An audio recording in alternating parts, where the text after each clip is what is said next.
الله وبركاته.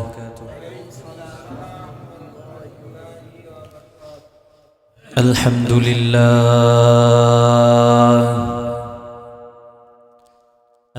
لله نحمده ونصلي على رسوله الكريم. أما بعد فأعوذ بالله من الشيطان الرجيم.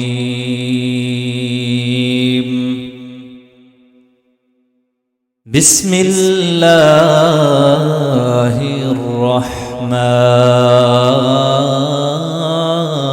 الرحيم.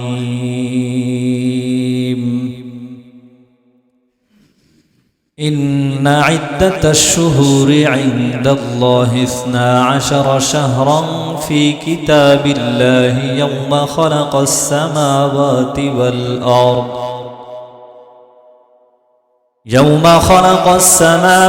والأرض منها 4 حرم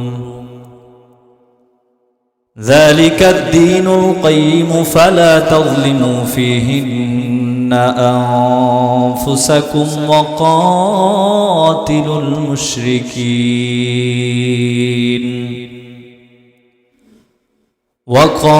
المشركين كافة كما يقاتلونكم كافة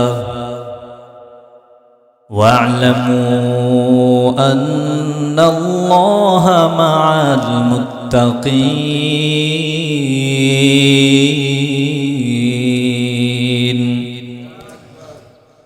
وقال النبي صاحب القرآن صلى الله عليه وآله وسلم: أحب الأعمال إلى الله أدومها وإن قل، أو كما قال النبي عليه الصلاة والسلام.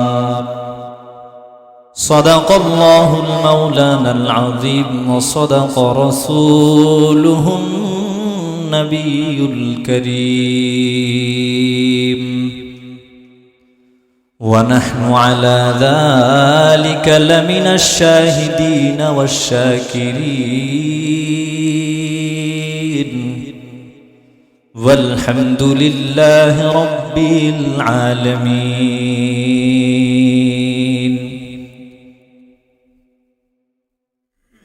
আলহামদুলিল্লাহ, সমস্ত প্রশংসা সে রবের প্রতি যে রব আমাদেরকে সুস্থ শরীরে সম্মানের রিজিক দিয়ে হায়াতে জিন্দেগিতে বাঁচিয়ে রেখে সুস্থ শরীরে এই বরকতি মজলিসে আসার বসার তৌফিক দান করেছেন। এজন্য আমরা সকলেই অন্তরস্থল থেকে রবকে খুশি করার উদ্দেশ্যে উচ্চ আওয়াজে জবান খুলে সকলেই পড়ি আলহামদুলিল্লাহ।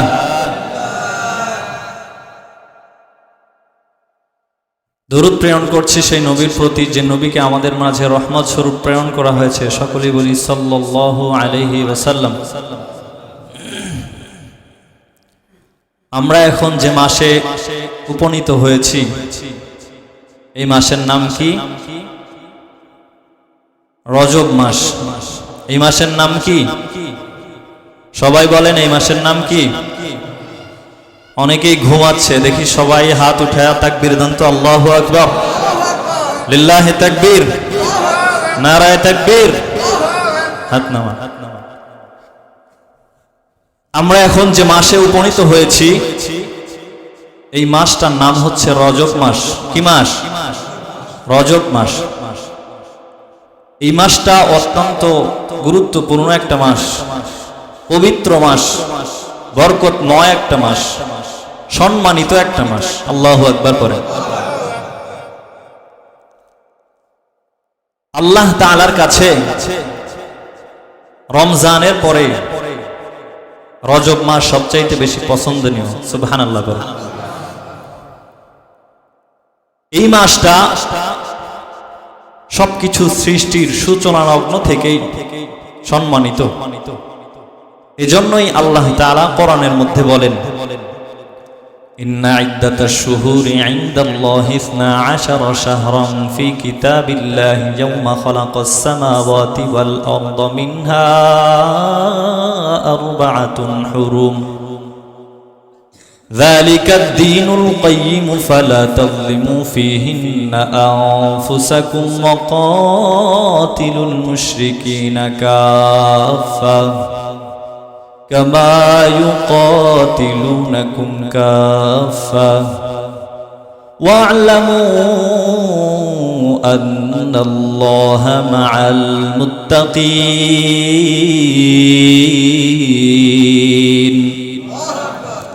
আল্লাহ তাআলা বলেন, ইন্না ইদ্দাতাশ শুহুরি ইনদাল্লাহি 12 শাহরান ফি কিতাবিল্লাহ। আল্লাহ তাআলার কাছে গণনা আছে, আল্লাহ তাআলা জানেন বছরে মাস কয়টা আছে। আল্লাহ তাআলা বলেন 12 শাহরান ফি কিতাবিল্লাহ, এক বছরে যে মাস 12টা আছে এই গণনা জানেন একজন, তিনি কে? আল্লাহ তাআলা বলেন এই 12 মাসের মধ্যে আরবাআতুম মিনহা হুরুম, এই 12টা মাসের মধ্যে 4টা মাস আছে যে মাসকে সম্মানিত ঘোষণা করেছেন একজন, তিনি কে? একটু জবান খুলে আওয়াজ দিয়ে বলেন, তিনি কে? আল্লাহ তাআলা বলেন আরবাআতুম মিনহা হুরুম, এই 12টা মাসের মধ্যে 4টা মাস আছে যে মাসগুলি বড় সম্মানিত। এই 4টা মাস কি কি? 4টা মাস হচ্ছে রজব, মুহররম, জিলকাদা, জিলহজ্জা। এই 4টা মাসের মধ্যে রজব আছে না নাই? সবাই বলেন রজব আছে না নাই?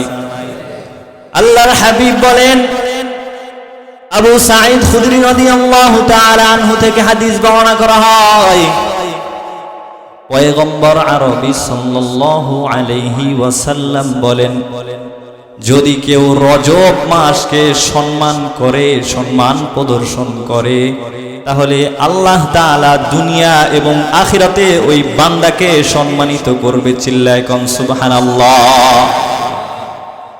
এরে নবীর উম্মতের দল, আল্লাহর গোলাম, এই মাসটা এত দামি একটা মাস। কিতাবের মধ্যে এসেছে যদি কেউ এই রজব মাসে আমল করে, এই রজব মাসটা যদি ইবাদতের মধ্যে কাটায়, তাহলে আল্লাহ তাআলা বাকি যে 11টা মাস আছে এই মাসগুলার মধ্যে ইবাদতের তৌফিক দিবে। আরো জোরে বলেন সুবহানাল্লাহ। তাহলে কি বুঝলেন? এই মাসের দাম আছে না নাই? আছে।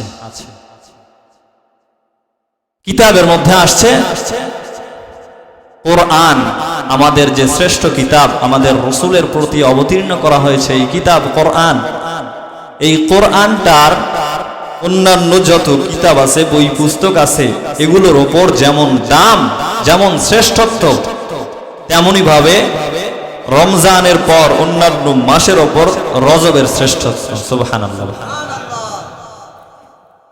এজন্যই আল্লাহর হাবিব রজব মাস আসলে একটা দোয়া করতেন, ইদা দাখালা রজবা, যখন রজব চলে আসতো আল্লাহর হাবিব বলতেন, আল্লাহুম্মা বারিক লানা ফি রজবা ওয়া শাবান ওয়া বাল্লিগনা রমাজান। আমিন বলেন। আল্লাহর হাবিব একটা দোয়া শিখিয়ে দিয়েছেন, এই দোয়াটা রজব মাসে, শাবান মাসে বেশি বেশি পড়তে হবে। এই দোয়াটা পড়লে আমাদের হায়াত বৃদ্ধি করে দিবেন একজন, তিনি কে? এই দোয়ার মধ্যে দেখেন অর্থটা কত সুন্দর। আল্লাহুম্মা বারিক লানা ফি রজবা ওয়া শাবান, আল্লাহ আপনি আমাদের রজব এবং শাবানে বরকত দেন, ওয়া বাল্লিগনা রমাজান, এবং আমাদেরকে রমজান পর্যন্ত পৌঁছে দিয়ে রমজানে যেন আমরা ভালোভাবে আমল করে নিজের গুনাহ মাফ করাইতে পারি, সেই তৌফিক দেন। আমিন পড়েন। সুন্দর দোয়া না? অনেক সুন্দর দোয়া। দেখেন এই দোয়ার মধ্যে এই দোয়াটা যদি কেউ রজব মাসে এসে পড়ে, তাহলে 3টা মাস আল্লাহ তাআলা হায়াত বৃদ্ধি করে দেবেন। এই দোয়ার মধ্যে আছে বারিক লানা ফি রজাবা ওয়া শাবান ওয়া বাল্লিগনা রমাজান। তাহলে রজব, শাবান, রমাজান 3টা মাসের কথা আছে। তার মানে আমরা যদি এই দোয়াটা রজব মাসে পড়ি তাহলে রজব, শাবান, রমাজান এই 3 মাসের হায়াত বৃদ্ধি করে দিবেন একজন, তিনি কে? আল্লাহ। আর যদি আমরা এই দোয়াটা যায় শাবান মাসে পড়ি, শাবান মাসে তো পড়ার সময় আমরা আল্লাহুম্মা বারিক লানা ফি রজাবা ওয়া শাবান ওয়া বাল্লিগনা রমাজান, আবার তো রজবের কথা উচ্চারণ করব, কথা বলেন ঠিক কিনা? তার মানে আমরা আগামী বছর যে রজব আছে ওই রজবের জন্য আল্লাহর কাছে হায়াত চাচ্ছি। তাহলে পুরা 1 বছরের হায়াত বৃদ্ধি করে দিবেন একজন, তিনি কে? আচ্ছা বলেন তো দেখি, হায়াত দেওয়ার মালিক একজন, তিনি কে? আবার মৃত্যু দেওয়ার মালিকও একজন, তিনি কে? তাহলে হায়াত দেওয়ার মালিক হচ্ছে আল্লাহ, ঠিক কিনা? হায়াত দেওয়ার মালিক কে? আরো জোরে বলেন, কে? আল্লাহ। তাহলে আমরা দোয়ার মধ্যে হায়াত চাচ্ছি কার কাছে? যে হায়াত দেওয়ার মালিক তার কাছে আমরা হায়াত চাচ্ছি। আল্লাহর কাছে কি কোনো অভাব আছে? তাহলে আমাদের চাইতে কি কোনো সমস্যা আছে? এখন আসেন, প্রশ্ন হতে পারে, হুজুর দোয়া চাইলাম, আল্লাহর কাছে দোয়া করলাম, এরপরে যদি আমি ইন্তেকাল করি, দুনিয়া থেকে চলে যাই, কিতাবের মধ্যে আসছে, মুহাদ্দিসিন ইকরামগণ বলেন যদি কেউ দোয়া করার পরে মারা যায় তাহলে সে যে দোয়া করলো আল্লাহ আপনি আমার রজব, শাবান, রমাজানে বরকত দেন, যদি সেই দোয়া করে মারা যায় তাহলে সে কবরে বসে লাইলাতুল কদর, শবে বরাত পাইলে, নামাজ পড়লে, ইবাদত করলে যে সওয়াব পাওয়া যায় ও কবরে বসে বসে সে সওয়াব পাবে। সুবহানাল্লাহ। মুসলমান ইমানদার আল্লাহর গোলাম, এই জন্য এই মাসটা অতি গুরুত্বপূর্ণ একটা মাস। এই মাসকে অবহেলায় কাটায় দিলে চলবে না। এই মাসটাকে ফজিলতপূর্ণ মনে করে ইবাদত করতে হবে। আজকে আমরা এখান থেকে 5টা আমল শিখে বাড়িতে যাব ইনশাআল্লাহ। পড়েন, সকলেই বলেন ইনশাআল্লাহ। মুসলমান ইমানদার আল্লাহর গোলাম, পয়গম্বর এবং সাহাবীগণ, তাবেঈন, তাবেঈনগণ রমজানের 2 মাস আগে থেকেই ইবাদতে লিপ্ত হয়ে যেতেন। কারণ কি জানেন? প্রত্যেকটা জিনিসের একটা প্রস্তুতি আছে। আমরা যখন জমি লাগাইতে যাই, জমি লাগানোর আগে অনেক কষ্ট, তার উপর মুজাহাদা করতে হয়, অনেক শ্রম দিতে হয়। শ্রম দেওয়ার কারণেই তারপরেই তো জমিতে আবাদ হয়, ঠিক কিনা বলেন? শ্রম না দিলে আপনি এমনি বসে আছেন, জমিতে আবাদ হবে? হবে না। তো তেমনি ভাবে রমজানকে যদি আমরা পরিপূর্ণভাবে পাইতে চাই তাহলে আগে থেকেই প্রস্তুতি গ্রহণ করতে হবে। রজব, শাবানে প্রস্তুতি গ্রহণ করে রমজানে বেশি বেশি ইবাদত করে আল্লাহর নৈকট্য অর্জন করতে হবে।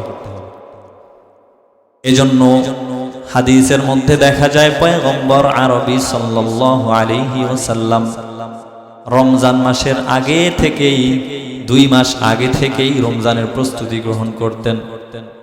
সাহাবায়ে কেরাম রিদওয়ানুল্লাহি তাআলা আলাইহিম আজমাইন রমজানের জন্য প্রস্তুতি 2 মাস আগে থেকেই গ্রহণ করতেন। তাবেঈন, তাবেঈন, আইম্মায়ে মুজতাহিদিনগণ রমজানের 2 মাস আগে থেকেই প্রস্তুতি গ্রহণ করতেন। হাদিসের কিতাবের মধ্যে পাওয়া যায় পয়গম্বর রজব মাসে বেশি বেশি রোজা রাখতেন। কি রাখতেন? 1 নম্বর আমল, রজব মাসের 1 নম্বর আমল হচ্ছে কোন দিন নির্ধারণ না করে 27 তারিখ অথবা 24 তারিখ, 23 তারিখ এরকম দিন নির্ধারণ না করে যে কোনো দিনে রোজা রাখা, তাহলে আমাদের যত গুনাহ আছে ক্ষমা করে দিবেন একজন, তিনি কে? আল্লাহ। মুসলমান ইমানদার আল্লাহর গোলাম, রজব মাসের সোমবারে এবং বৃহস্পতিবারে প্রত্যেকটা আরবি মাসের 13, 14, 15 তারিখের রোজা রাখলে, রোজা রাখার পরে যদি আমরা আল্লাহ তাআলার কাছে ক্ষমা চাই তাহলে আল্লাহ তাআলা আমাদের সমস্ত গুনাহ ক্ষমা করে দিবেন। চিল্লায় কোন সুবহানাল্লাহ। হাদিসের মধ্যে আসছে তাঈশুনা কামা তামুতুন। আল্লাহর রাসূল সাল্লাল্লাহু আলাইহি ওয়াসাল্লাম বলেছেন, তাঈশুনা কামা তামুতুন, তোমরা দুনিয়ায় যেমন ভাবে বসবাস করবা, তোমরা দুনিয়ায় যেমন ভাবে চলাফেরা করবা, আল্লাহ তাআলা তেমনি ভাবে তোমাকে মৃত্যু দিবেন।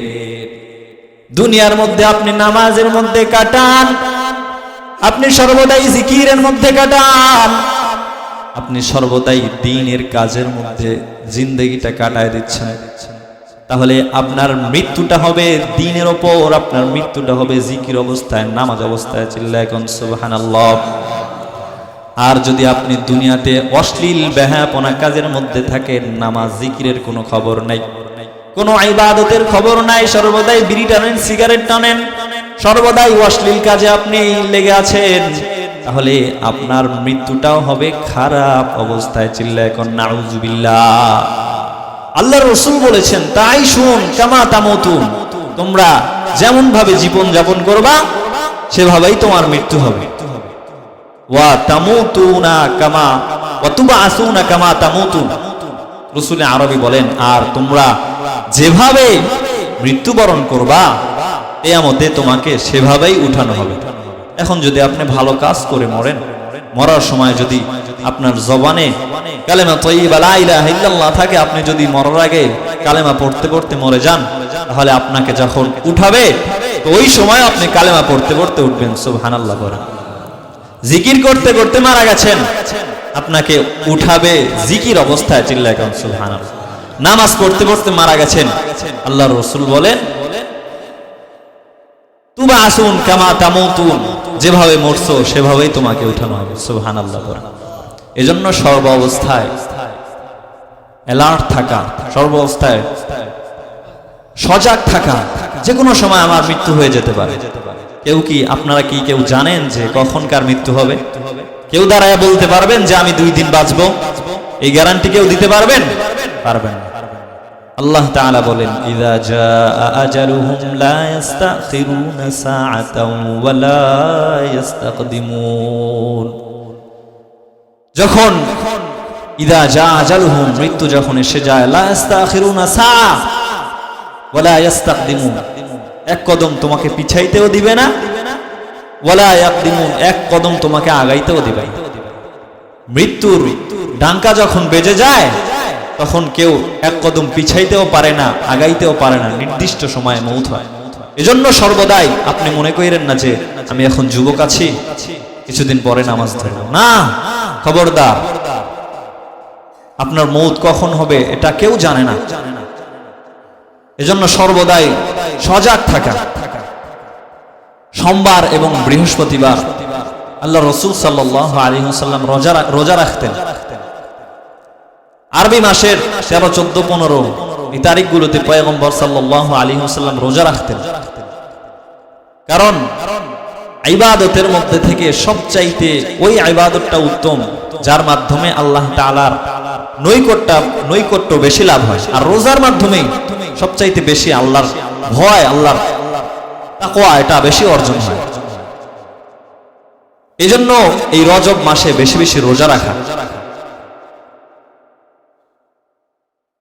হাদিসের মধ্যে আসছে রজব মাসের যে আমলটা আল্লাহ রাসূল সাল্লাল্লাহু আলাইহি ওয়াসাল্লাম করতেন সেটা হচ্ছে, সব সময় তো করতেন, রজব মাসে মুফাসসিরিন একরাম বলেন রজব মাসে এগুলো করার মাধ্যমে নিজেকে প্রস্তুত করা, যেন রমজানে এই আমলগুলো ছুটে না যায়। আল্লাহর রাসূল সাল্লাল্লাহু আলাইহি ওয়াসাল্লাম বলেন, কুলু মিসলা মা ইয়াকুলুল মুয়াজ্জিন,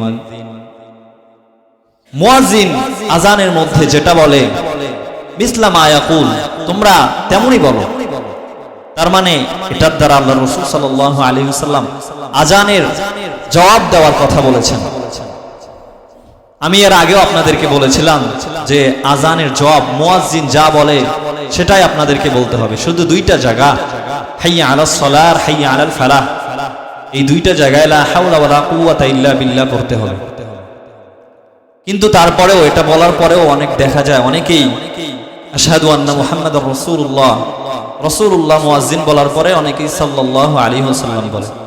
হাদিসের মধ্যে আসছে মিসলামা ইয়াকুলুল মুয়াজ্জিন, ইয়াকুল মিসলামা ইয়াকুলুল মুয়াজ্জিন, মুয়াজ্জিন যেটা বলে তোমরা সেটাই বলো, শুধু দুইটা জায়গায় লা হাওলা ওয়ালা কুওয়াতা ইল্লা বিল্লাহ বলো। তাহলে আমরা কেন বেশি বুঝা রাসূলুল্লাহর বলে আজানের জবাবে সাল্লাল্লাহু আলাইহি ওয়াসাল্লাম বলছেন? বুঝতে পেরেছেন আপনারা? আজ থেকে আশহাদু আন্না মুহাম্মাদুর রাসূলুল্লাহর পরে আর সাল্লাল্লাহু আলাইহি ওয়াসাল্লাম আজানের জবাবে বলবেন না, মুয়াজ্জিন যেটা বলছে সেটাই বলবেন। আশহাদু আন্না মুহাম্মাদুর রাসূলুল্লাহ মুয়াজ্জিন বলছে, আপনিও ওটাই বলবেন, আশহাদু আন্না মুহাম্মাদুর রাসূলুল্লাহ। প্রথম নাম্বার যেটা বললাম, রজব মাসে বেশি বেশি রোজা রাখা, কারণ রোজা রেখে দোয়া করলে, ক্ষমা চাইলে ক্ষমা করে দেন একজন, তিনি কে? অনেক কিতাবের মধ্যে আসছে যে রজব মাসকে শাহরুত তাওবাও বলা হয়, তাওবা কবুলের মাস। এই মাসে আল্লাহ তাআলা তাওবা কবুল করেন। দুইটা গুনাহ ছাড়া আল্লাহ তাআলা সব গুনাহ ক্ষমা করে দেন। কয়টা গুনাহ ছাড়া? দুইটা গুনাহ। এক নাম্বার হচ্ছে শিরকি গুনাহ, মুশরিককে আল্লাহ ক্ষমা করেন না। শিরিক যে করে তাকে আল্লাহ তাআলা ক্ষমা করেন না। কোরআনের বিভিন্ন জায়গায় মুশরিকদেরকে ধমকি দেওয়া হয়েছে। আল্লাহ তাআলা বলেন, ওয়া মান ইউশরিক বিল্লাহি ফাকাদ ইফতারা ইসমান আযীমা, যে শিরিক করে সে সবচাইতে বড় গুনাহ করে। নাউযুবিল্লাহ বলেন। আল্লাহ তাআলা বলেন, ওয়া মান ইউশরিক বিল্লাহ ফাকাদ দাল্লা দালালাম বাঈদা, যে শিরিক করে সে গোমরাহির একদম শেষ পর্যায়ে পৌঁছে যায়। নাউযুবিল্লাহ।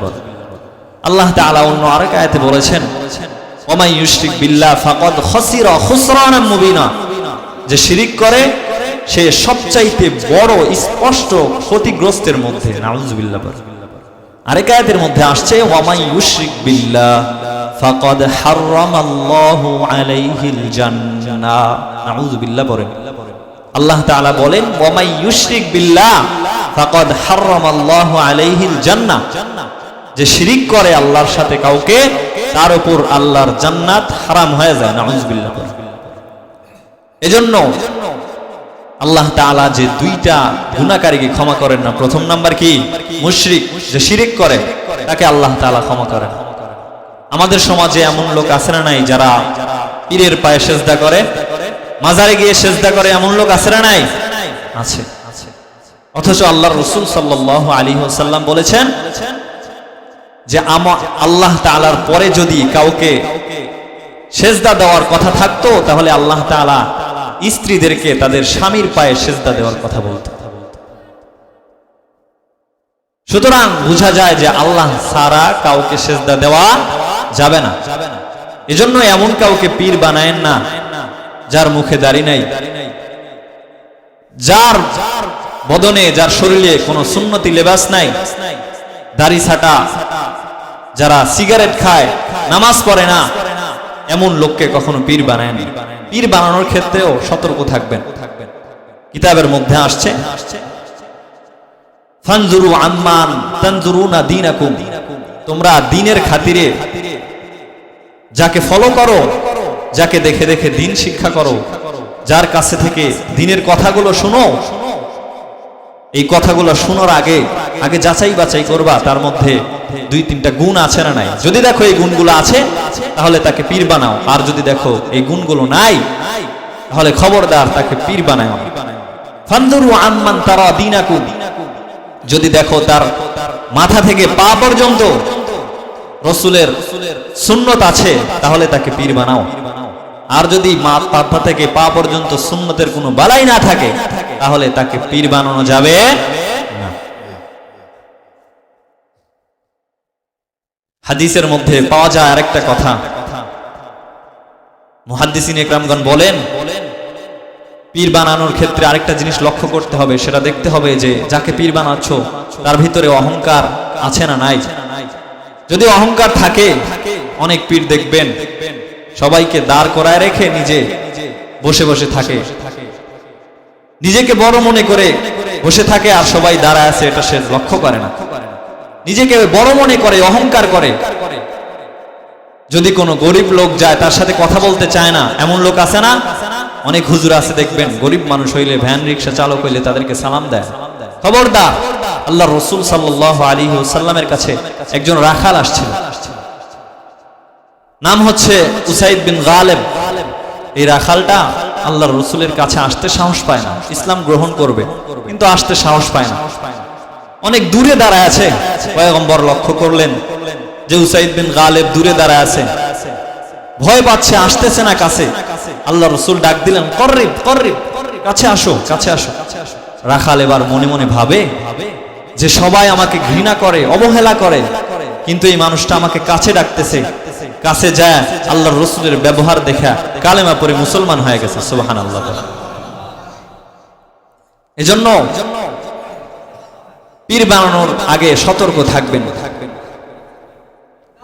সবাই একটু সামনের দিকে আগে আসেন, লা ইলাহা ইল্লাল্লাহ, আগে আগে আসেন, লা ইলাহা ইল্লাল্লাহ, লা ইলাহা ইল্লাল্লাহ। সামনে ফাঁকা আছে তো আগে আসেন, লা ইলাহা ইল্লাল্লাহ, লা ইলাহা ইল্লাল্লাহ, লা ইলাহা ইল্লাল্লাহ, লা ইলাহা ইল্লাল্লাহ, লা ইলাহা ইল্লাল্লাহ, লা ইলাহা ইল্লাল্লাহু মুহাম্মাদুর রাসূলুল্লাহ সাল্লাল্লাহু আলাইহি ওয়াসাল্লাম।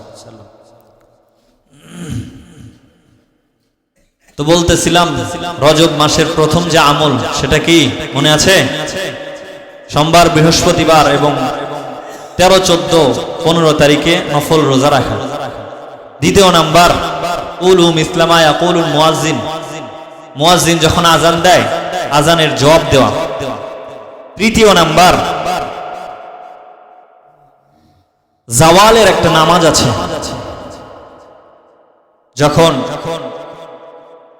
জোহরের ওয়াক্ত চলে আসে,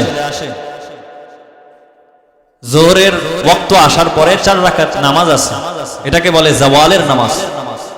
আল্লাহর রাসূল সাল্লাল্লাহু আলাইহি ওয়াসাল্লাম বলেছেন, যদি কেউ এই জাওয়ালের নামাজ পড়ে, 4 রাকাত নামাজ পড়ে, তাহলে আল্লাহ তাআলা আসমানের 7টা দরজা খুলে দিয়ে তার উপর রহমত বর্ষণ করেন। সুবহানাল্লাহ। আর জোরে বলেন সুবহানাল্লাহ। পড়া যাবে তো ইনশাআল্লাহ? আল্লাহ তাআলা তৌফিক দান করুন, আমিন পড়েন। 4 নাম্বার হচ্ছে তাহাজ্জুদের নামাজ পড়া। কিসের নামাজ? তাহাজ্জুদের নামাজ পড়া। বান্দা যখন তাহাজ্জুদের নামাজের জন্য ওঠে, ঠান্ডা পানি দিয়ে ওযু বানায়া যখন নামাজ পড়ে আল্লাহ তাআলার কাছে হাত উঠায় কান্নাকাটি করে, আল্লাহ তাআলা তখন বান্দাকে ডাকতে থাকে, হাল মিম মাকরুবিন ফায়ুফাররিজু আনহু, কে কোন সমস্যার মধ্যে আছো আমার কাছে জানাও, আমি আল্লাহ তাআলা সকলের সকল সমস্যাকে সমাধান করে দিব। হাল মিম মাকরুবিন ফায়ুফাররিজু আনহু, আল্লাহ তাআলা ওই সময় ডেকে ডেকে বলতে থাকে, কে আছো অভাবী? হাল মিম মাকরুব ফায়ুফাররিজু, কে আছো অভাবের মধ্যে পড়ে, আমি আল্লাহর কাছে চাও, আমি আল্লাহ তাআলা তোমার সকল অভাব অনাটন দূর করে দিব। সুবহানাল্লাহ পড়ে।